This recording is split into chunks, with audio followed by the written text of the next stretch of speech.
Specialist supported housing is the provision of both housing and care under one roof that allows people to live a thriving, close to independent life as possible who would not otherwise be able to live independently. At the moment, there are hundreds of thousands of people that need this type of housing living in unsuitable accommodation. They will either be living at home in an unsuitable setting that their family are unable to support them to live successfully in, or they'll be living in a long stay hospital, which, number one, not giving them a chance at a great independent life, not having their own front door key or really any freedom. Number two, costing the government a huge amount of money. Specialist supported housing solves this problem by giving them access to their own home, where hopefully they will live for a huge proportion of their lives. They have a degree of independence, they have their own front door key, and a chance to thrive.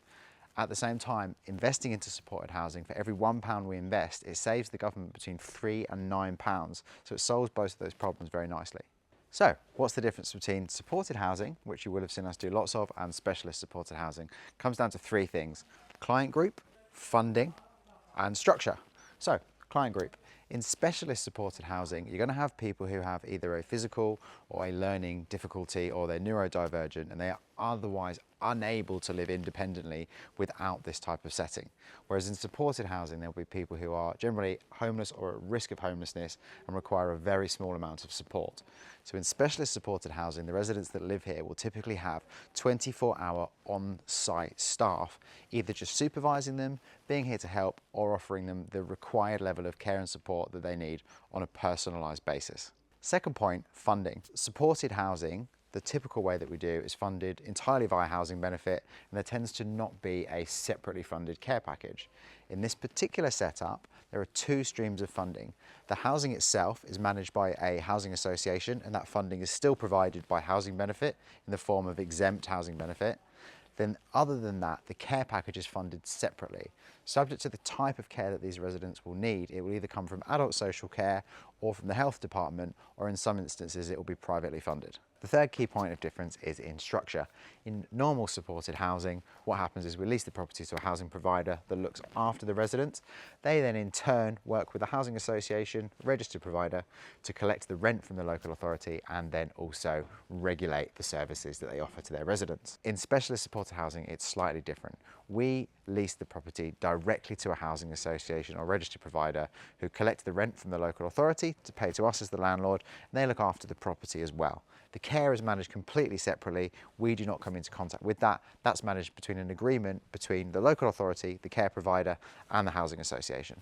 So there are many different forms that specialist supported housing can take. I'm going to show you two extremes today. There's this big 6-bedroom detached family home, which measures somewhere in the region of 2,000 square feet internally. Service users will have their own private double bedroom with ensuite bathroom, and then they will share the kitchen, dining and living areas.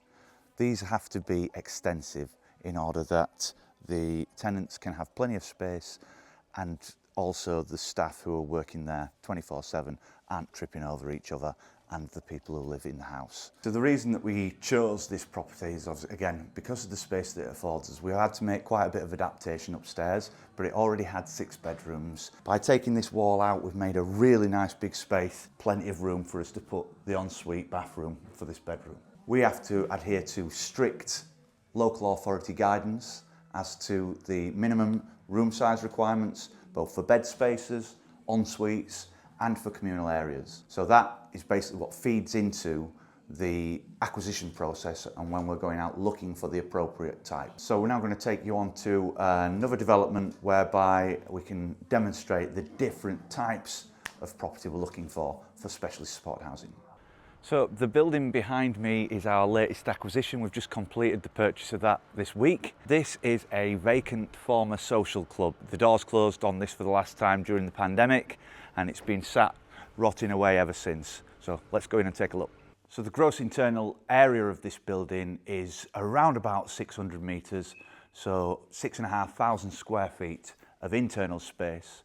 We've purchased this building with planning already in place to convert it into 9 one-bed apartments. There'll also be a staff area, so office with staff restroom, so there will be 24/7 staff on site in this premise. But this is more of a semi-independent setting, so each resident will have their own self-contained one-bed flat. This space will actually be divided off. At the front end of the building is where the staff flat will be.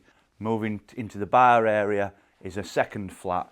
This will be an accessible flat with an external ramp coming up the outside of the building so that a wheelchair user can have a really nice usable space. So again, this is specially supported housing, a completely different type of property that we're basing specially supported housing than the one that we've seen earlier, but it's still a 24/7 care provision with different cohort of tenants with different needs, so therefore a different type of property. What we require for this is clusters of self-contained spaces, whether that be flats, bungalows, houses. The latter are harder to come by. What we can do more often, more regularly, are conversions of unused, unloved buildings just like this one. So we've purchased this building with planning in place. We've also got commissioner approval, and we have the care operator lined up to take the lease. As always, we're demand-led with these types of projects. Without the local demand, without the commissioner approval, and without the care operator, we're not going to get it off the ground. But this one's oven ready, and so we're ready to get started on the build. Thanks for coming with us today. We'll keep you posted as this progresses. We're certainly excited to see it come to fruition, which we hope will happen some point mid to end 2027.